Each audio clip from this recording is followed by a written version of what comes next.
इतना पढ़े लिखे हैं, मगर why we are not able to search the alternate source of energy when oxygen या पेट्रोलियम या खनिज कोयला, खनिज तेल जो है, इसको जलाकर अपनी बर्बादी को ही हम मतलब एक्सेलरेटेड वे में आगे जा रहे हैं। तो इसका अल्टरनेट है क्या, नहीं है। तो ये बहुत मतलब बर्निंग इशू है अपने सामने। ओके, तो आगे पढ़ता हूं। अभी हम इस बात को समझ चुके हैं कि कोयला कार्बन ऊष्मा को शोषित करता है।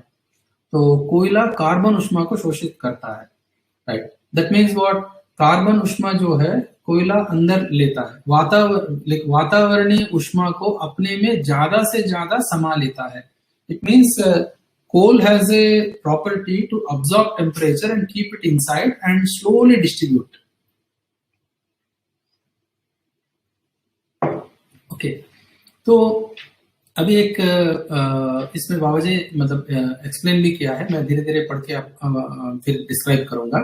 इसका प्रयोग इस प्रकार कर सकते हैं कि एक समान स्थली में कोयले को पोते, एक दूसरा समान स्थली में सफेद को पोते। तो ये कह रहे हैं कि मतलब ब्लैक पेंट एक जगह पे डालें। So you take 1 square metre and put black paint and then थोड़ी दूर में व्हाइट पेंट डालें, मतलब चूना जैसा व्हाइट डालें। तो when both are exposed to sun, उसके बाद में जब मतलब सन का टेम्परेचर, सन का डायरेक्ट किरण उसके ऊपर पड़ता है, थोड़ी देर के बाद में अगर अपन व्हाइट के ऊपर जाकर अपना पैर रखते हैं तो वहां पे कुछ टेम्परेचर अपने को दिखता है। वैसे ही जो कोयले का पेंट डाले हैं वहां पे जाकर अपन पैर रखते हैं तो वहां पे ज्यादा टेम्परेचर अपने को महसूस होता है। तो इसका मतलब ये है कि black surface absorbs lot of heat and distributes it very very slowly. That means कोयला has that property to absorb the temperature, whereas white will reflect that. तो इसीलिए वो वहां पे ठंडा लगता है। तो आजकल मतलब समर में बहुत सारे घरों के ऊपर अपन व्हाइट पेंट डाल रहे हैं, तो उसके लिए वो रिफ्लेक्ट करता है ताकि घर पूरा ठंडा रहे। मगर अपना जो लाइफस्टाइल ही ऐसा हो कि आसपास का जो एम्बिएंट टेम्परेचर है वो ही अपने लिए कंफर्टेबल रहना चाहिए, उसके लिए अपन कर सकते हैं। ओके, तो इसका प्रयोग इस प्रकार कर सकते हैं कि, एक बार फिर पढ़ रहा हूं, इसका प्रयोग इस प्रकार कर सकते हैं कि एक समान स्थली में कोयले को पोते, एक दूसरे समान स्थली में सफेद को पोते। कड़ी धूप के समय कोयला जहां पोता रहता है वहां पैर रखने से गर्म लगता है, सफेद जहां पोता रहता है वहीं कम गर्म लगता है। तो इन दोनों के बीच की स्थितियों को भी अन्य जगहों में देखा जा सकता है। तो कहीं भी मतलब किसी भी जगह पे हम ये करके देख सकते हैं experiment. We can like conclude for ourselves, जहां पे ब्लैक सरफेस है, ब्लैक कोटिंग है, वहां पे टेम्परेचर ज्यादा ऑब्जर्व होता है, व्हाइट कोटिंग है वहां से रिफ्लेक्ट होता है। इससे यह पता लगता है कि कोयला ज्यादा से ज्यादा ताप को अपने में पचा लेता है। तो अभी जो कोयला जो अपने में जो गर्मी है, जो टेम्परेचर उसको पचा रहा है, तो वैसा ही ये कोयला अगर धरती के अंदर है तो धरती के ऊपर जितना भी मतलब हीट आ रहा है वो पचाने के काम में आता है। तो अभी अपन क्या कर रहे हैं कि उस कोयले को मतलब खोद के निकाल रहे हैं, इसके वजह से ये टेम्परेचर ऑब्जर्व करने के लिए कुछ बचा ही नहीं है। इसीलिए जितना भी टेम्परेचर है वो डायरेक्टली रिफ्लेक्ट करते जा रहा है, उससे एम्बिएंट टेम्परेचर बहुत ज्यादा बढ़ते जा रहा है। That is a problem. जैसे कि अपना जो सन से जो जितना भी टेम्परेचर आ रहा है उसका 30% वो ट्रैवलिंग में ऑब्जर्व हो जाता है वो टेम्परेचर। तो उसके बाद में दूसरा 30% ये ओजोन लेयर से रिफ्लेक्ट होकर चले जाता है। उसके बाद में जो भी बचता है वो धरती को टच जो करता है, तो उससे धरती जो ऑब्जर्व करने की कैपेसिटी हम कम कर रहे हैं वो कोयला निकाल के। इसीलिए जहां पे कोयला निकाल रहे हैं उसके आसपास में टेम्परेचर बहुत रहता है।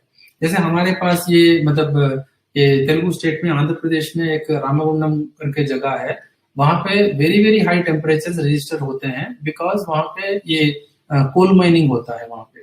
तो अन्य जगह पे भी होता होगा ऐसा ही, temperature rise because of this coal mining. Okay, भी मतलब आगे स्टेटमेंट्स पढ़ रहा हूँ। ओके, तो इससे हमको यह पता लगता है कि कोयला ज्यादा से ज्यादा ताप को अपने में पचा लेता है। धीरे धीरे वितरित करता है, तो स्लोली डिस्ट्रीब्यूट्स। ऐसे कोयला और बहुत सारे मटेरियल्स में, मेटल्स में भी ये प्रॉपर्टी है कि वो टेम्परेचर को जल्दी ऑब्जॉर्ब करते हैं और धीरे धीरे वो डिस्ट्रीब्यूट करते हैं। तो हमको इसको समझना चाहिए और इसको है ना मतलब धरती में बचा के रखना चाहिए ताकि हम बैलेंस्ड स्टेट में रहे। ओके, तो इस प्रमाण से हमें यह समझ में आता है कि इस धरती पर पहुंचने वाली ब्रह्मांडीय ऊष्मा इसमें सबसे अधिक सूर्य ऊष्मा, तो सन के पास में, धरती सन के पास में, इसलिए सन से जो अपने को टेम्परेचर आ रहा है तो वो ज्यादा अपन ऑब्जॉर्व करते हैं। तो धरती के अंदर ऐसा प्रॉपर्टीज रहने वाले मटेरियल्स है और मेटल्स है कि वो ज्यादा टेम्परेचर जल्दी से ऑब्जॉर्व कर लेते हैं और धीरे धीरे वो डिस्ट्रीब्यूट करते रहते हैं। ओके, तो let me just look at it once again.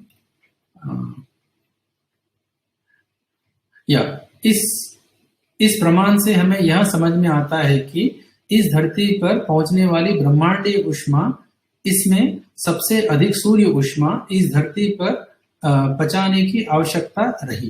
तो सन का जितना भी टेम्परेचर है उसको we have to absorb and utilize that, मतलब डाइजेस्ट करना पड़ेगा उसको। तो क्योंकि धरती अपने में ऊष्मा संतुलित को बनाए रखने के उपरांत ही धरती के सतह पर हरियाली सुरक्षित है। तो ये जो टेम्परेचर कुछ हद तक टेम्परेचर बना रहता है तो तभी ये लाइफ फॉर्म के लिए यूज होता है। तो वही कह रहे हैं बाबा। ओके, क्योंकि धरती अपने ऊष्मा संतुलन को बनाए, टेम्परेचर बैलेंस को रखने के उपरांत ही धरती की सतह पर हरियाली सुरक्षित रही।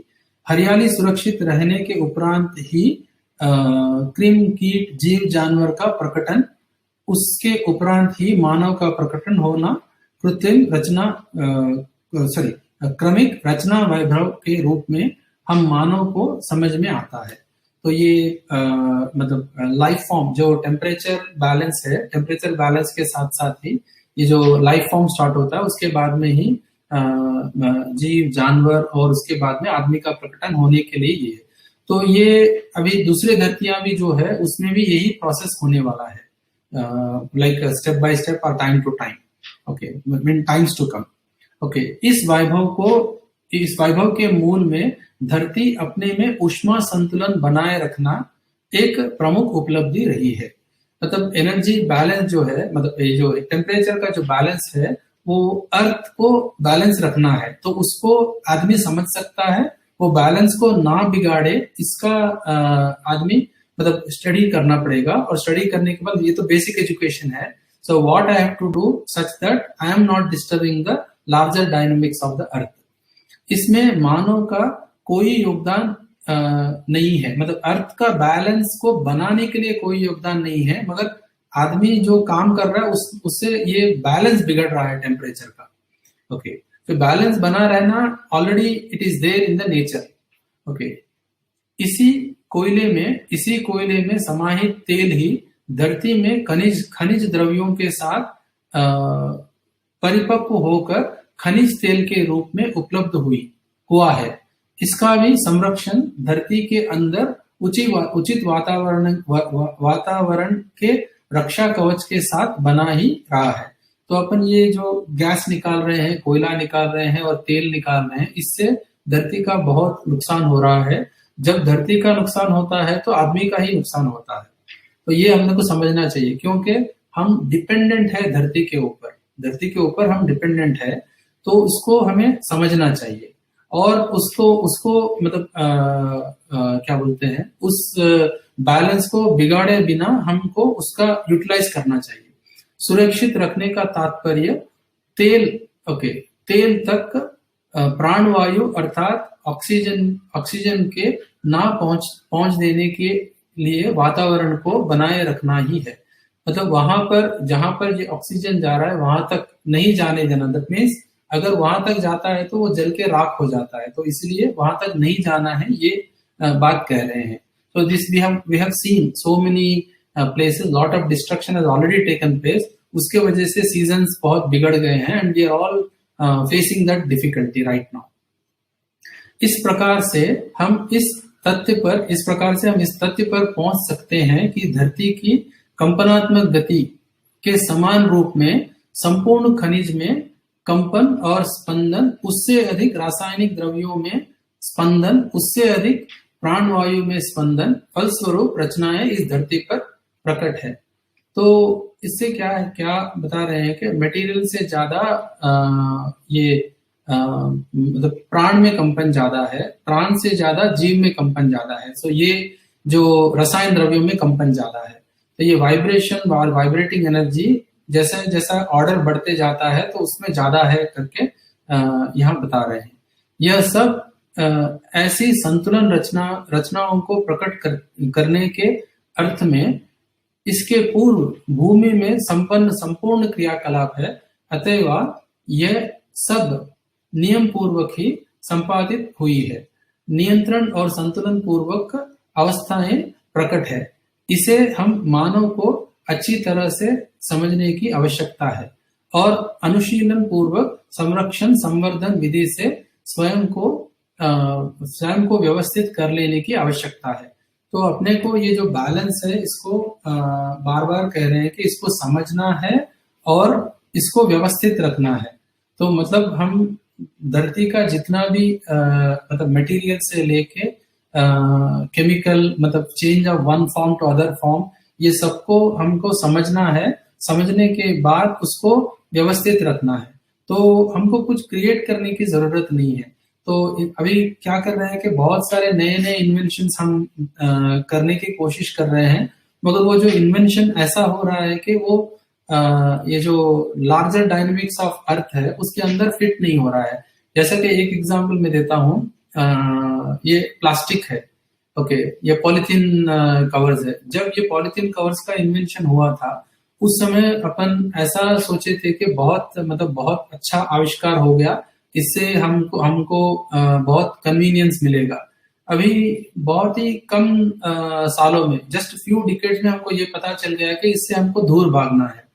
तो ये जब भी एक जो भी कोई नया चीज आता है तो ये एडवांस्ड स्टेट्स, एडवांस्ड कंट्रीज, ये जो बोलते हैं ना अपन, टेक्नोलॉजिकली एडवांस्ड कंट्रीज, वहां पे चालू होगा। उसके बाद में जो जिनके पास ज्यादा पैसा है वो उसको फैशन के रूप में लेने लगेंगे। धीरे धीरे अभी ये गांव में पहुंच गया है। अभी शहरों में बहुत सारा कॉन्शियसनेस आ गया है कि प्लास्टिक हमको यूज नहीं करना है, पॉलिथीन यूज नहीं करना है, प्लास्टिक फ्री बनाना है, ये सब कुछ। मगर ये विलेजेस के अंदर इतना फैल गया है कि उसमें से निकालना बहुत मुश्किल पड़ रहा है। तो उसके लिए बहुत सीरियसली मतलब हम सबको एजुकेट होना पड़ेगा कि जो भी नया आविष्कार हो रहा है, नया इन्वेंशन आ रहा है, उसका लॉन्ग टर्म में कितना लॉस हो रहा है इसको हमें समझना चाहिए। जैसे कि मैं सिविल इंजीनियर हूँ, उसके लिए मैं कुछ एग्जाम्पल मैं देना चाह रहा हूँ यहाँ पे। आयरन, तो आयरन धरती में बनने के लिए बहुत साल लगता है, कम से कम असेसमेंट ये है कि कम से कम 2 से 3 हजार साल लगता है आयरन बनने के लिए। जब आयरन को बाहर हम निकाल रहे हैं, उससे जो घर या कुछ भी बिल्डिंग बनाते हैं, कुछ भी स्ट्रक्चर बनाते हैं, तो उसको रस्ट होने में मैक्सिमम 100 ईयर्स लग जाते हैं, बस उतना ही। 3000 साल बना है, अगर 100 ईयर्स में रस्ट हो रहा है वो। मगर एज कंपेयर टू दैट अगर लकड़ी को देखते हैं तो वो 50 साल में ही पूरा कंप्लीटली वुड या टिम्बर अपने को मिलता है। अगर उससे अपन कंस्ट्रक्शन में यूटिलाइज करना है तो उससे जो कंस्ट्रक्शन बनता है तो वो आराम से 300-400 साल टिक सकता है। मगर अभी कंस्ट्रक्शन टेक्नोलॉजी ऐसा हो गया है कि ये जो नेचुरल मटेरियल्स है उसको यूज करना, ये it's something like out of fashion है, या तो फिर मार्केट में वायबिलिटी नहीं है, इसीलिए वो नहीं कर सकते हैं। तो हम यहाँ पे बहुत प्रयास कर रहे हैं कि उसको कैसे आगे लाया जाए। तो जो भी कंस्ट्रक्शन का मटेरियल है, जो भी अपन यूज कर रहे हैं वो धरती से ही आता है, तो वो not more than 50 kilometre travel करना है। If it is travelling for more than 50 kilometre, that means it is causing lot of damage to nature. तो ये बहुत प्रयास कर रहे हैं, तो देखते हैं सफल हो जाएंगे। तो ये विद्या से ही समझ में आया है ये बात कि कंस्ट्रक्शन मटेरियल का कैसे धरती से जो निकल रहा है कैसे यूज करना है for the maximum benefit of human being. Okay, अभी आगे पढ़ता हूँ।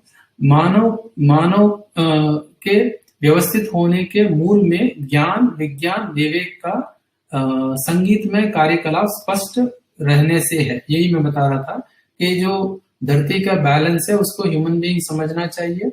उसको समझने के बाद उसको कैसे डे टू डे प्रैक्टिस में लाना चाहिए, जैसे कि अभी मेरे फील्ड में कंस्ट्रक्शन में कैसे उसको लाएं, इस बात को समझ के उसको कैसे अंदर लेके आए। तो और भी एक एग्जाम्पल मैं देना चाह रहा हूँ यहाँ पे। इंडिया में जो कंस्ट्रक्शन से जो बिल्डिंग्स है वो 1951 जब फर्स्ट सेंसस हुआ था उसमें 30 तरह के बिल्डिंग टाइपोलॉजीज थे, जैसे कि लकड़ी का मकान, बैम्बू का मकान, लाइक मिट्टी का मकान, ऐसा बहुत सारे मतलब गिनते हैं तो 30 बिल्डिंग वेराइटीज है। तो ये 30 बिल्डिंग वेराइटीज एनर्जी कंजर्व करते थे और उससे कोई धरती का डैमेज नहीं होता था क्योंकि कंस्ट्रक्शन मटेरियल वहीं के आसपास में मिलता था। तो उससे लोकल टेक्नोलॉजी है, वो लोकल मटेरियल है, लोकल आर्टिजन है। So that means what, local उसी लोकल एरिया में मार्केट घूमता था and everyone knows how to construct that house.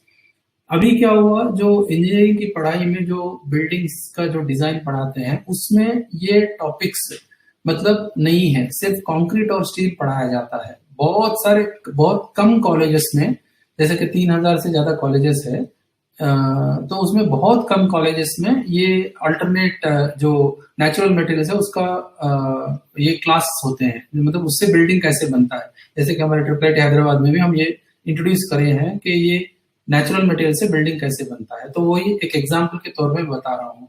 मानव को, या फिर एक बार सेंटेंस पढ़ रहा हूँ, मानव के व्यवस्थित होने के मूल में ज्ञान, विज्ञान, विवेक का एक संगीतमय कार्यकलाप स्पष्ट रहने से है। ओके, तो यही कार्यकलाप भाषा कार्य व्यवहार में नियोजित होकर प्रयोजनों को प्रतिपादित करता है। मानव का प्रयोजन समाधान, समृद्धि, अभय, सहअस्तित्व को प्रमाणित करना ही है। तो मतलब ये जो समाधान, समृद्धि, अभय, सहअस्तित्व को प्रमाणित करना ही है, मतलब इससे ही मानव सफल होता है।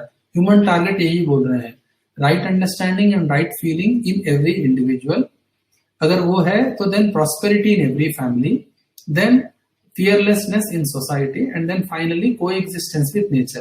तो ये को एग्जिस्टेंस विद नेचर होने के लिए पीस इन सोसाइटी चाहिए। पीस इन सोसाइटी के लिए अपने को हर परिवार समृद्ध चाहिए। हर परिवार समृद्धि के लिए हर मानव में समाधान और सही समझ और सही भाव चाहिए। तो ये बहुत इंपॉर्टेंट है। ओके, तो और वन मोर पैराग्राफ पढ़ के आज मैं यहाँ पे खत्म करता हूँ। तो इस क्रम में मानव अपने तर्क से ऐसा सोचते हैं कि सूर्य विकसित होने पर स्वभावगति धरती के लिए ऊष्मा कहाँ से मिलेगा। ओके, आई थिंक ये विचलित है, विकसित दिया है। टेम्परेचर कम होने से, मतलब सूर्य का जो टेम्परेचर कम होता है तो धरती को ऊष्मा कहाँ से मिलेगा। इस धरती पर यह हरियालियां कैसे रहेंगी। ये सब हरियालियां सूर्य प्रकाश के कारण है। अभी जो हरियाली है वो सूर्य प्रकाश के कारण है। इसमें समाधान का सूत्र हम स्वयं मानव में ही पहले कदम पे ही मिल जाता है। तो इसको एक्सप्लेन कर रहे हैं कैसा होगा। मानव देह की निश्चित ऊष्मा, मतलब temperature, human body temperature. Okay, just 1 second. या मानव देह की निश्चित ऊष्मा, दैट मीन्स टेम्परेचर, ऊष्मा विधि से बनी हुई है। इसे हम अपने मापदंड के अनुसार 98 to 99 बोलते हैं। तो exactly 98.4 average temperature of human being बोलते हैं ना। मापदंड का नाम थर्मोमीटर माना जा रहा है। इस तथ्य को धरती पर जीता जागता मानव में देखा गया है कि जहां 0 डिग्री फ़ारेनहाइट से नीचे तापमान है, दैट मीन्स माइनस भी है, वहां भी ह्यूमन बीइंग का टेम्परेचर इतना ही है। जहां पे ज्यादा टेम्परेचर है, हाई टेम्परेचर है, वहां पे मानव का टेम्परेचर भी, बॉडी टेम्परेचर भी उतना ही है। यही कह रहे हैं। इस तथ्य को धरती पर जीता जागता मानव में देखा गया है कि जहां 0 डिग्री फ़ारेनहाइट से नीचे तापमान है वहां भी मानव रहता है। वहां के मानव शरीर का तापमान भी इसी सामान्य तापमान के रूप में नापा जा सकता है। इस धरती पर 120 फ़ारेनहाइट से अधिक ताप प्रभावित है, वहां भी मानव शरीर का वही सामान्य तापमान मापा जाता है। तो तभी मानव को स्वस्थ कहा जा रहा है। दैट मीन्स कितना भी टेम्परेचर रहने दीजिए, एम्बिएंट टेम्परेचर या एटमॉस्फेयर में, मगर ह्यूमन बीइंग का टेम्परेचर उतना ही रहता है। तो वातावरण के अनुसार ताप यदि बदल जाता है तो रोगी कहलाता है। तो ह्यूमन बीइंग का टेम्परेचर अगर बदलता है तो then we are saying that person is has a disease. Okay, तो इस प्रमाण के आधार पर धरती का स्वस्थ भी विचार किया जा सकता है। तो मतलब अर्थ का जो हेल्थ है उसका भी सोचा जा सकता है। धरती के वातावरण में जो ब्रह्मांडीय किरण और ताप परिवर्तित होकर धरती को स्पर्श करता है, उससे अधिक तापमान ना बढ़ने ना घटने के लिए ताप पाचक व्यवस्था को धरती अपने स्वयं में से संतुलन बनाए रखना पहले वर्णित हो चुकी है। तो ये मैं पहले भी बताया, तो अर्थ का एक जो टेम्परेचर जो मतलब एटमॉस्फेयर है वही उसको बचा रहा है। तो ये प्रोटेक्टिव कोटिंग जो बोलते हैं ना, तो वो अर्थ के आसपास भी है, उसको हमें बिगाड़ना नहीं है। वो अगर बिगड़ गया तो then there will be problem and life on earth will be definitely very difficult, it's not possible. So मानव अपने अविवेकवश और प्रलोभनवश धरती का पेट फाड़ दिया, कोयले को निकाल लिया, धरती तापग्रस्त हो गई। कोई भी विज्ञानी और प्रौद्योगिकी संसार इस जिम्मेदारी को स्वीकारने के लिए तैयार नहीं है। तो human being has destroyed earth, but human being is not accepting the responsibility. यही प्रॉब्लम है। इसका उपचार दरकिनार है। तो इस विधि से हम कहाँ पहुंचेंगे, क्या हो सकेगा? पहले दुष्परिणाम का स्वरूप है कि धरती किसी तादाद से तप्त होने के उपरांत इस धरती पर हरियाली, जीव जानवर, मानव रह नहीं पाएगा। तो जब एक लिमिट से ज्यादा अगर टेम्परेचर हो गया तो human being survival itself is under question, that means existence of human being is under question. दूसरी स्थिति में धरती के तापग्रस्त होने के उपरांत उत्तर दक्षिण ध्रुव में जितनी भी बर्फ संग्रहित है उस सब के पिघलने की स्थिति में ऊंचे ऊंचे पर्वत शिखर को छोड़कर सभी जगह में जल मग्न की स्थिति हो सकती है। इससे मतलब जो melting of ice, okay, at the poles on like Himalayas, ये आइस मेल्ट होके ये level of water will rise, so that is another big danger. So ऐसी स्थिति में मानव की क्या हालत हो सकती है, सभी सोच सकते हैं। तीसरा दुष्परिणाम की स्थिति यह भी हो सकती है कि इस धरती पर जब कभी पानी के रूप में यौगिक क्रिया संपादित हुई, तब एक जलाने वाले द्रव्य के सहज रूप में जुड़ने की स्थिति बनी ही होगी। मतलब वाटर जब बना, हाइड्रोजन एंड ऑक्सीजन मॉलिक्यूल्स से दोनों मिलने के बाद ये बना है। उस समय जलाने वाला उपद्रव्यों दोनों को सामान्य बनाए रखने के लिए एकमात्र ब्रह्मांडीय किरण ही उपदेयी रहा है। ओके, ऐसे ब्रह्मांडीय किरण बनाम विकिरण और विकिरणीयता के संसार को आज का मानव पहचान चुका है। ये समझ, human being has understood that it has formed like that. इस बात को ध्यान में रखने पर निम्न वर्णित कल्पना ध्यान में आती है, भले ही उक्त घटना घटित ना हो। तो आज हम अपने ही अविवेक और प्रलोभनवश धरती को तापग्रस्त करते जा रहे हैं। परिणाम में धरती का सुरक्षा की संभावना न्यून हो गई है। तो इससे अपने को क्या पता चल रहा है कि जैसा अभी अपन चल रहे हैं, अगर वैसा ही चलेंगे तो we will not survive on earth. That is a big danger. परिणाम में धरती की सुरक्षा की संभावना न्यून हो गई है। प्राणवायु की मात्राएं शनय शनय घटने लगी है। प्राणवायु विरोधी द्रव्य बढ़ने लगा है। इसी को हम प्रदूषण कह रहे हैं। So these are 4 problems what has come out of human activities. So let me explain that.